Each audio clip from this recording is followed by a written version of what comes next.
Hello learners, welcome to my channel enlighten knowledge. आज हम पढ़ने जा रहे हैं थ्योरी ऑफ डिमांड का second topic, law of demand, demand schedule and demand curve. जिन्होंने ये फर्स्ट लेक्चर नहीं देखा हुआ है वो पहले फर्स्ट लेक्चर को देख लीजिएगा, जिसमें मैंने मीनिंग ऑफ डिमांड को डिस्कस किया है। तो आज हम पढ़ने जा रहे हैं the most important topic, law of demand. देखिए, लॉ ऑफ डिमांड क्या होता है। लॉ ऑफ डिमांड हमें क्या बताता है कि बाकी सारी चीज़ों को हम लोग इक्वल रखेंगे। यहाँ पे बाकी सारी चीज़ें क्या होती हैं, डिमांड के डिटर्मिनेंट्स, मतलब प्राइस के अलावा और कौन कौन सी चीज़ें डिमांड को इफ़ेक्ट करती हैं, वो सारी क्या है, अदर थिंग्स हैं। Demand for a good extend, मतलब डिमांड एक कमोडिटी की बढ़ती है विद फॉल इन प्राइस, मतलब प्राइस जब कम होता है तो डिमांड क्या है, बढ़ जाती है। और वहीं क्या है, अगर प्राइस ज़्यादा है तो डिमांड कम हो जाती है। तो देयर इज़ इन्वर्स रिलेशनशिप होता है प्राइस ऑफ कमोडिटी में और क्वांटिटी डिमांडेड में। जैसे आप देख सकते हो डायग्राम में, इन्होंने क्या बताया है, पहले हमारा प्राइस है P1 पे हम क्वांटिटी कितनी ले रहे हैं, Q1। जब प्राइस फॉल होकर P2 हो गया है तो क्वांटिटी बढ़ गई, क्वांटिटी ले रहे हैं Q2। अगर और भी प्राइस बढ़ जाता है, P3 हो जाता है, तो क्वांटिटी ले रहे हैं Q3। ये आपके डिमांड कर्व के पॉइंट्स हैं। और जो ये कर्व इन सभी पॉइंट्स को मिलाकर ड्रॉ की जाती है उसको हम लोग क्या कहते हैं, डिमांड कर्व, जो हमें बताती है कि प्राइस बढ़ने से या डिमांड क्या है, कम हो जाती है, और प्राइस के कम होने से डिमांड बढ़ जाती है। इन्वर्स रिलेशनशिप शो हो रहा है। नेक्स्ट डेफिनेशंस है। देखिए, एक सैमुअल्सन ने डेफिनेशन दी है लॉ ऑफ डिमांड की, कि लॉ ऑफ डिमांड स्टेट करता है पीपल ज़्यादा खरीदना चाहते हैं, लोग ज़्यादा खरीदते हैं जब प्राइस कम होता है, और लेस खरीदते हैं जब प्राइस ज़्यादा होता है। कैटेरिस पैरिबस, इसका मैंने आपको मतलब बताया था कि अदर थिंग्स रिमेनिंग कांस्टेंट, बाकी सारी चीज़ों को कांस्टेंट रखना है। अकॉर्डिंग टू मार्शल भी क्या कहते हैं कि डिमांड ये स्टेट करता है कि अमाउंट डिमांड इंक्रीज़ हो जाता है, मतलब डिमांड बढ़ जाती है with fall in price, and come हो जाती है विद इंक्रीज़ इन प्राइस, और बाकी सारी चीज़ों को हम लोग इक्वल रखते हैं। आगे इस लॉ की कुछ अजम्पशंस दी गई हैं। कहते हैं लॉ ऑफ डिमांड ज़्यादा अच्छा माना जाता है जब हम बाकी सारी चीज़ों को क्या रखते हैं, सेम रखते हैं। देखिए, डिमांड है जो, वो किसका फंक्शन होता है, एक है PX का। PX क्या है, प्राइस ऑफ कमोडिटी। बाकी है जो बाकी सारे डिटर्मिनेंट्स हैं, इन पे हम बार लगा देते हैं, मतलब इन चीज़ों को हमने कांस्टेंट रखना है। तो फर्स्ट अजम्पशन क्या होगी कि कोई भी चेंज नहीं आएगा रिलेटेड गुड्स के प्राइस में। रिलेटेड गुड्स कौन से होते हैं, जैसे सब्सटीट्यूट हो गया, कॉम्प्लीमेंट्री गुड्स हो गए, इनमें कोई भी चेंज नहीं आने वाला इनके प्राइस में। Second, there should be no change in income of consumer की इनकम भी चेंज नहीं होने वाली है। थर्ड, कोई चेंज नहीं आएगा टेस्ट एंड प्रेफरेंसेस में, जो इंसान के टेस्ट है, प्रेफरेंसेस है, वो भी कांस्टेंट मान के चलेंगे। एंड फोर्थ है कि कंज्यूमर कुछ भी एक्सपेक्ट नहीं करेगा नियर फ्यूचर की टर्म्स। नियर फ्यूचर में प्राइस बढ़ने वाला है या कम होने वाला है, तो उसमें कंज्यूमर क्या है, कुछ भी एक्सपेक्टेशंस नहीं रखने वाला है। तो देखिए, इसका मतलब क्या हो गया कि लॉ ऑफ डिमांड यही स्टेट कर रहा है कि जो हमारी डिमांड है सिर्फ और सिर्फ किस पे डिपेंड कर रही है, प्राइस ऑफ द कमोडिटी पर, और बाकी सारे डिटर्मिनेंट्स को हमने कांस्टेंट लेकर चलना है। नेक्स्ट आपका आता है डिमांड शेड्यूल। देखिए, शेड्यूल का क्या मतलब है, शेड्यूल का मतलब होता है टेबल बना के दिखाना। जैसे डिमांड शेड्यूल एक तरह का टेबल होता है जो शो करता है different prizes of good and quantity, मतलब डिफरेंट प्राइस पे हम लोग कितनी क्वांटिटी ले रहे हैं, वो हमें डिमांड शेड्यूल से पता लगता है। Demand schedule is that schedule जो कि हमें शो करता है कमोडिटी के अमाउंट को, जो कंज्यूमर क्या है, रेडी है to buy at possible prices.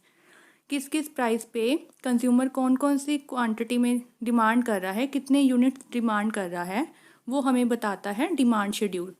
देखिए, डिमांड शेड्यूल दो तरह से बनता है, एक है इंडिविजुअल डिमांड शेड्यूल और एक है मार्केट डिमांड शेड्यूल। पहले हम कर लेते हैं इंडिविजुअल डिमांड शेड्यूल। इंडिविजुअल से आपको क्लियर हो गया होगा कि एक ही पर्सन की बात की गई है। The table which show quantity of a given commodity which a individual consumer will buy, मतलब एक कंज्यूमर कितनी क्वांटिटीज़ ऑफ कमोडिटी खरीदता है डिफरेंट पॉसिबल प्राइस पे एट अ गिवन टाइम। जैसे आप लोग देख सकते हो इस टेबल में प्राइस पर यूनिट रुपीज़ में दिया है और क्वांटिटी डिमांडेड इन यूनिट्स। देखिए जब प्राइस किसी चीज़ का 1 था, 1 रुपी था, तो क्वांटिटी कितनी ले रहे हैं 4। जब प्राइस बढ़ना शुरू हो गया तो क्वांटिटी क्या है, कम होती जा रही है। देखिए जैसे 4 प्राइस है तो क्वांटिटी डिमांडेड कितनी है, 1 है। मतलब क्वांटिटी हमारी क्या हो गई है, कम हो गई है प्राइस के बढ़ जाने से, डिमांड कम हो गई है। तो ये होता है इंडिविजुअल डिमांड शेड्यूल, जब हम सिर्फ एक इंडिविजुअल के लिए टेबल ड्रॉ करके बताते हैं कि वो कितनी कमोडिटी को खरीद रहा है at a possible prices. Next है market demand schedule. Market demand schedule होता है कि कितनी quantities of a given commodity कि कंज्यूमर कितनी क्वांटिटी लेता है। यहाँ पे एक इंडिविजुअल की बात नहीं की गई है, यहाँ पे कंज्यूमर्स की बात की है। एक नहीं ले सकते, 2 से ज़्यादा आप लोग ले सकते हो कि वो कैसे प्राइसेस पे कितनी कितनी डिमांड कर रहे हैं, और जब हम इनको मिला देंगे तो हमारे पास कर्व जो बनती है उसको हम मार्केट डिमांड कर्व कहते हैं। पहले हम शेड्यूल के बारे में पढ़ लेते हैं। जैसे जब प्राइस 1 था तो जो फर्स्ट पर्सन है, ए पर्सन है, वो 4 यूनिट्स खरीद रहा था और बी उसी प्राइस पे 5 यूनिट खरीद रहा था। इन दोनों को प्लस कर दो, 4 + 5 = 9। ये हमारी निकल गई मार्केट डिमांड जब प्राइस है 1 रुपी। वैसे ही 2, 3 और 4 पे देख लीजिए, ए ने 1 की डिमांड की और बी ने 2 की। इनको प्लस किया तो आ गया हमारे पास 3। ये तो था शेड्यूल, मतलब टेबल में बता देना। अब आती है कर्व। कर्व क्या होती है कि टेबल को जब हम ग्राफिक फॉर्म में रिप्रेजेंट कर देते हैं तो उसे हम लोग डिमांड कर्व कहते हैं। डिमांड कर्व क्या है, एक ग्राफिक प्रेजेंटेशन है डिमांड शेड्यूल की। लेफ्ट विच ने कहा है कि डिमांड कर्व रिप्रेजेंट करती है maximum quantities per unit of time that consumer will take at various prices. मतलब अलग अलग प्राइजेस पे कंज्यूमर कौन सी क्वांटिटी खरीद रहा है उसको हम डिमांड कर्व कहते हैं। अब जैसे डिमांड शेड्यूल भी 2 भागों में बांटा गया था, वैसे डिमांड कर्व भी 2 तरह की होती है, individual demand curve and market demand curve. तो पहली है आपके पास इंडिविजुअल डिमांड कर्व। अब क्या है, शेड्यूल को आप लोग ग्राफिक प्रेजेंटेशन में बना दीजिए। 1 प्राइस, यहाँ पे हम एक्स एक्सिस पे क्वांटिटी लेते हैं और वाई एक्सिस पे प्राइस लेते हैं। तो देखिए 1 प्राइस पे क्वांटिटी डिमांडेड कितनी है, 4। यह रहा 1 प्राइस, क्वांटिटी डिमांडेड है आपके पास 4। 2 पे 3, 3 पे 2 और 4 पे 1। इन पॉइंट्स को जोड़ देंगे तो हमें ए की डिमांड कर्व मिल जाती है, मतलब एक इंडिविजुअल की डिमांड कर्व मिल जाती है। ये तो था इंडिविजुअल डिमांड कर्व। आगे है मार्केट डिमांड कर्व। देखिए मार्केट डिमांड कर्व में क्या है, ऐसी कर्व जो एग्रीगेट शो करती है। अब हम क्या करेंगे, जितने भी हमारे कंज्यूमर्स होंगे, पर्सन्स होंगे, उन दोनों की डिमांड कर्व को पहले ड्रॉ करेंगे और लास्ट में हम लोग मार्केट डिमांड कर्व बना देंगे। देखिए जैसे क्या था, ए डिमांड कर रहा था 4 प्राइस पे 1 यूनिट को, 3 प्राइस पे 2 यूनिट को, ये ए की डिमांड कर्व बनी। बी क्या कर रहा था, 4 प्राइस पे वो 2 की क्वांटिटी खरीद रहा था, 3 प्राइस पे 3, ये बन गई आपकी बी की डिमांड कर्व।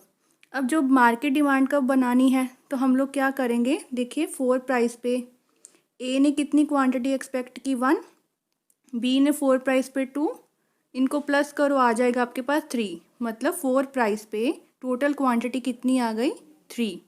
वैसे ही 3 प्राइस पे ढूंढ लो, 3 प्राइस पे आ जाएगी आपके पास 5। आगे आगे चलता जाएगा, ये और बढ़ती जाएगी जैसे हमने डिमांड शेड्यूल में किया था। तो ये था हमारा आज का topic, law of demand, definitions, assumptions. बाद में हमने आपको बताया है individual demand schedule and market demand schedule. उसी शेड्यूल से आपको कर्व बनानी है, individual demand curve and market demand curve. अगर लेक्चर पसंद आया हो तो चैनल को सब्सक्राइब जरूर कर लिएगा, like, share and comment and press the bell icon, ताकि आपको हर वीडियो की नोटिफिकेशन टाइम टू टाइम मिलती रहे। Thank you.